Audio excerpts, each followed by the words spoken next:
اللہ الرحمن الرحیم. السلام علیکم. آپ دیکھ رہے ہیں چینل 4 نیوز اور میں ہوں جنت الوی. آج ہمارے ساتھ advocate high court Rana Nauman Ashraf sahab موجود ہیں جو کہ vice chairman jail reforms committee Punjab اور chairman legal education committee Kasur ہیں. السلام علیکم سر. وعلیکم السلام. کیسے ہیں سر آپ؟ ٹھیک ٹھاک، شکر اللہ پاک. سر سب سے پہلے تو آپ کا بہت شکریہ، آپ لاہور سے یہاں ہمارے اسٹوڈیو میں آئے، ہمیں ٹائم دیا انٹرویو کے لیے. سر سب سے پہلے آپ اپنے بارے میں بتائیں کہ وکالت کا آپ کو شوق تھا، اس فیلڈ میں کیسے آنا ہوا آپ کا؟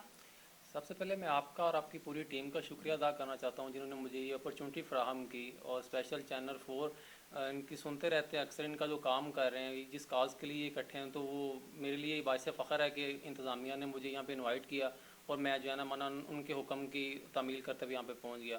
دوسرا سوال آپ کا جو پورشن ہے وہ یہ ہے کہ وکالت کا سٹارٹ میں نے کب کیا. وہ 2016 میں میرا لا جب وہ کمپلیٹ ہوا ہے قائد اعظم لا کالج وکاڑا سے. اور شوق پیدا کیوں ہوا؟ وہ یہ کہ سوسائٹی میں بڑھتے ہوئے انجسٹس کو دیکھتے ہوئے، جہاں پہ معاشرتی طور پر بے روا روی کا شکار ہو چکے ہیں ہم من حیث القوم. تو مجھے لگا کہ بہت سی فیلڈز ہیں میرے پاس، بہت سی اپرچونٹیز ہیں گریجویشن کرنے کے بعد کہ میں پی ایم ایس کروں، میں سی ایس ایس کروں. لیکن یہ ایک واحد فیلڈ ایسی مجھے نظر آئی کہ جس میں مجھے لگا کہ جو ہمارے بانی پاکستان ہیں وہ بھی بائی پروفیشن ایڈوکیٹ ہیں. پاکستان کا خواب ایک وکیل نے دیکھا، پاکستان کی تعبیر ایک وکیل نے کمپلیٹ کی. تو مجھے لگا کہ مجھے اس فیلڈ میں آنا چاہیے. پھر پیرنٹس کی طرف سے بھی گو ہیڈ ملا، تو میں نے جو پروفیشن آف لارز جس کو کہتے ہیں وہ جوائن کر لیا. صحیح سر. سر جو سول ایویشن کے منسٹر محمد غلام سرور خان صاحب، ان کو جو آپ نے لیگل ایکشن نوٹس بھیجا، اس میں کیا اقدامات ہو رہے ہیں اور وہ نوٹس کیوں ان کو بھیجا کیا؟ سب سے پہلے تو میں آپ کے چینل کے توسط سے ایک چیز کلیئر کر دوں جو کہ بہت زیادہ ایمبیگوٹی سوسائٹی میں پائی جا رہی ہے کہ شاید مسٹر غلام سرور سے ہمارا کوئی پرسنل ریونج ہے یا ہمارا کوئی پولیٹیکل ان سے کوئی اختلاف ہے جس کی وجہ سے ہم نے یہ ایکشن لیا. تو یہ بات میں کیٹاگوریکلی یہاں پہ کلیئر کر دوں کہ ہمارا ان سے کسی قسم کا کوئی وہ بال واسطہ یا بلا واسطہ کوئی ان سے وہ ٹکراؤ کا یا کوئی ذاتی رنجش کا، ذاتی انات کا کوئی پلان نہیں ہے. ہاں، ان کی statement being Pakistani, being citizen of this honourable state, مجھے بڑی تکلیف ہوئی جب میں نے یہ دیکھا کہ آپ کیسے ایسا افورڈ کر سکتے ہیں کہ ایک ریزنیبل بندہ جو نہ صرف پاکستان بلکہ پوری بین الاقوامی سطح پہ پاکستان کی نمائندگی کر رہا ہے، اور آپ اس قدر اسٹیٹمنٹ دے رہے ہیں ریکلس، معذرت کے ساتھ میں ورڈ یوز کروں گا، کہ جس کی وجہ سے پورے انسٹیٹیوشن کی ملکی غیر ملکی طور پہ جگ ہنسائی ہوئی. تو ہمارا ان سے کوئی ذاتی اناد نہیں ہے. وہ دیکھیں، آپ ایک منسٹر ہیں، آپ ریپرزینٹ کر رہے ہیں، سلیکٹڈ نہیں ہیں، آپ الیکٹڈ ہیں، عوام کی آپ طاقت سے الیکٹ ہو کے آئے ہیں، کہ اہم منسٹری آپ کے پاس ہے، اور آپ کیا اسٹیٹمنٹ آ کے دے رہے ہیں صرف میڈیا کریز، میڈیا اٹینشن حاصل کرنے کے لیے کہ آؤٹ آف 262 141 جو پائلٹس ہیں ان کی ڈگریاں فورجڈ ہیں اور وہ فیک ہیں، اور وہ کیا اس میں کنٹینشن ہے کہ ان کے پیپرز کسی اور نے بیٹھ کے دیے ہیں. تو کیا کوئی بھی شہری اس طرح کی بات افورڈ کر سکتا ہے قومی ادارے کے بارے میں؟ جبکہ نہ وہ قومی ادارہ میرا ہے، نہ وہ غلام سرور صاحب کا ہے، وہ ہم سب کا ہے، ہم سب کے پیسے سے بنا ہے اور ہم سب کی وجہ سے وہ چل رہا ہے. تو میرے خیال میں میرا جو لیگل نوٹس بھیجنے کا ان کو مقصد بھی یہی تھا کہ آپ کو چاہیے تھا کہ اگر 262 میں سے میکسیمم مان لیا کہ وہ فیکڈ ہیں، ان کی ڈگریز فورجڈ ہیں، انہوں نے جعل سازی سے حاصل کی ہوئی ہیں، آپ پہلے انکوائری کریں، ڈپارٹمنٹل انکوائری کرتے، انویسٹیگیشن کرتے، جو ان میں ملوث افسران تھے ان کو ڈی چونک میں ہینگ کرتے. تو یہ تھا ایک اچھا اقدام جس سے آپ کی بھی وہ عزت نفس میں اضافہ ہوتا، ملک کے وقار میں بھی اضافہ ہوتا، اور قومی ایئر لائن جو کہ پہلے ہی خسارہ نیچے آ چکی ہے وہ اس کو اس نہج تک نہ پہنچے جس کی آپ کی اس بے بنیاد اسٹیٹمنٹ کی وجہ سے ملکی ادارے کو، قومی ادارے کو 33 بلین ارب ڈالر کا نقصان ہوا ہے. اور 6 ماہ کے لیے آپ کے اوپر معذرت کے ساتھ انٹرنیشنل پابندیاں آپ کے اوپر ہائر ہو گئی ہیں. کیا پاکستان جس کی جی ڈی پی 5.6 سے آ کے 1.4 پہ آ گئی ہے،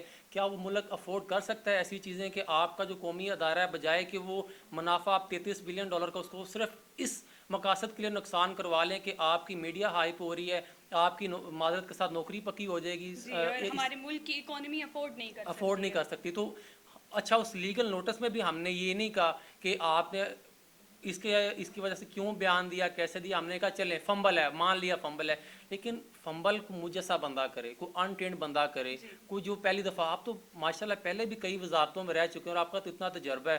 تو ہم نے جو لیگل نوٹس ہے اس میں بھی یہی پلی لی ہے کہ کہ چلیں غلطی بینگ ہیومن بینگ ہو جاتی ہے، کوئی بڑی بات نہیں. آپ اس غلطی کا ازالہ یہ کریں کہ مجھ سمیت پاکستان کے جتنے باشعور شہری ہیں، اس ریاست کے باشندے ہیں، ان سب سے آ کے آپ آن ایئر معافی مانگے کہ ہاں میرا یہ اقدام تھا، یہ انلیگل تھا، مجھے پہلے انویسٹیگیشن مکمل کرنی چاہیے تھی، پھر مجھے اس طرح کی کوئی بھی اسٹیٹمنٹ جو ہے نا وہ دینی چاہیے تھی.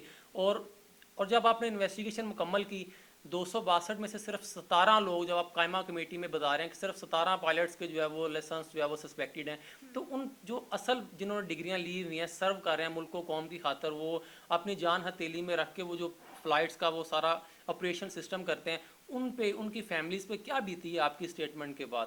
تو یہی ہمارا مقصد تھا کہ وہ عوام سے آ کے معافی مانگے. وہ جیسے ہی اگر معافی مانگے گے تو ہم اپنا لیگل نوٹس فوراً وڈرا کر لیں گے. اس کے علاوہ ہمارا کوئی سیاسی مقاصد نہیں ہے. جی صحیح.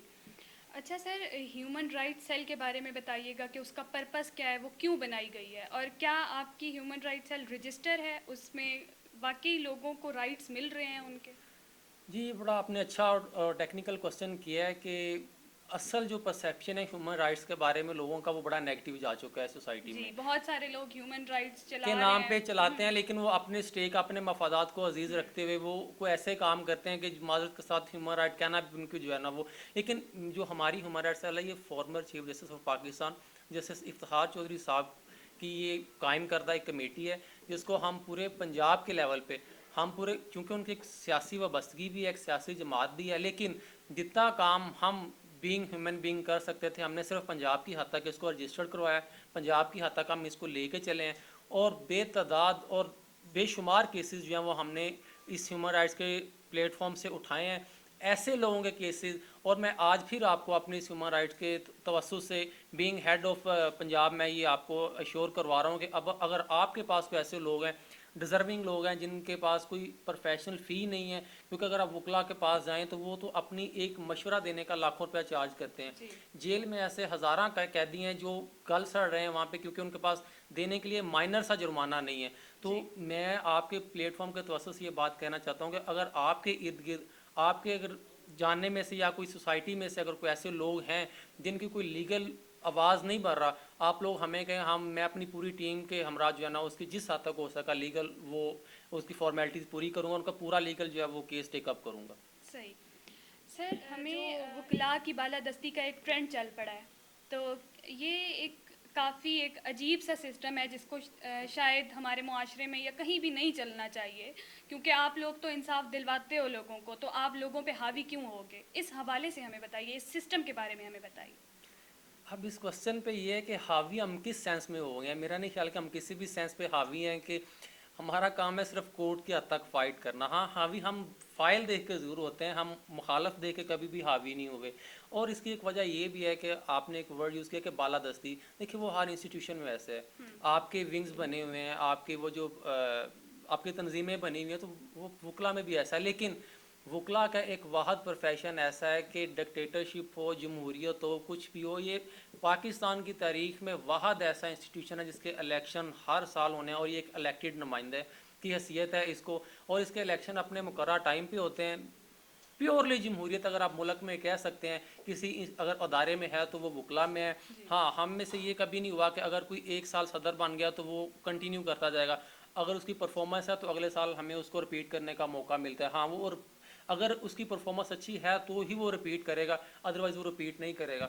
اور دوسری وجہ یہ ہے کہ جو لاسٹ مس ہے کچھ ایسے انسیڈنٹ ہوئے ہیں، تو یہ میں نے حیث القوم بھی ہمیں دیکھنا ہوگا کہ عدم بے روا روی جو ہے، لیک آف ٹالرنس جو ہے وہ آپ میں بڑھ گئی ہے، صلاحیت کر گئی ہے. اور جو انسان جو ہے نا وہ مطلب صبر شکر کی اور چیز ختم، وکلاء کو تو بالکل بھی ہائپر نہیں ہونا چاہیے. ہائپر نہیں ہونا چاہیے. لیکن ہر ڈپارٹمنٹ کی طرح چند ایسے لوگ آتے ہیں ہر فیلڈ میں جو اس کو کرتے ہیں، لیکن اس کے خلاف بھی آپ کے پاس ایک ریمیڈی ہے. اگر کوئی وکلا صاحبان ایسا کرتے ہیں تو ان کے چیک اینڈ بیلنس کا بھی پروپر اور پورا ایک فورم ہے.